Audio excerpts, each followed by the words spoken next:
Further afield, U.S. President Donald Trump has signed an executive order granting TikTok a 75-day extension to comply with a law that requires a sell or ban of the platform.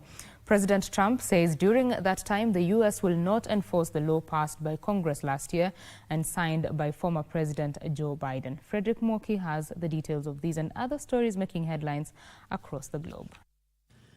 About 12 hours after shutting itself down in the United States, TikTok is back for many users almost like it never left, attributing its return to a move by President Donald Trump to save the app.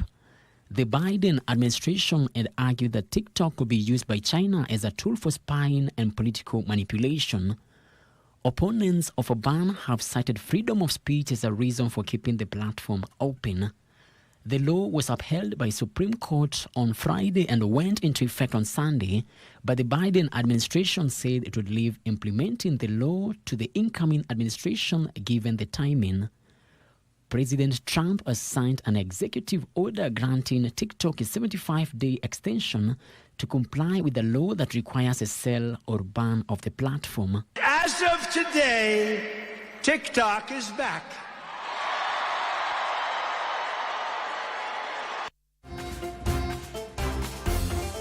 Meanwhile, China-made products for the Spring Festival are seeing booming sales across the world as about 1/5 of the world's population gear up to celebrate the festival, which will fall on 29th of this month. The Spring Festival is China's grandest traditional festival where people across the country return to their hometowns for celebrations. On December 4th, 2024, the United Nations Educational, Scientific and Cultural Organization UNESCO inscribed Spring Festival social practices of the Chinese people in celebration of the traditional New Year on the representative list of the intangible cultural heritage of humanity.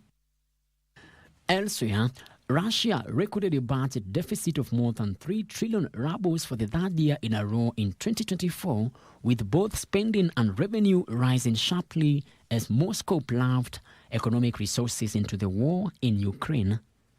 The overall deficit in Russia stood at 3.49 trillion rubles, with revenues increasing 26% to 36.71 trillion rubles and spending climbing 24.2% to 40.19 trillion rubles.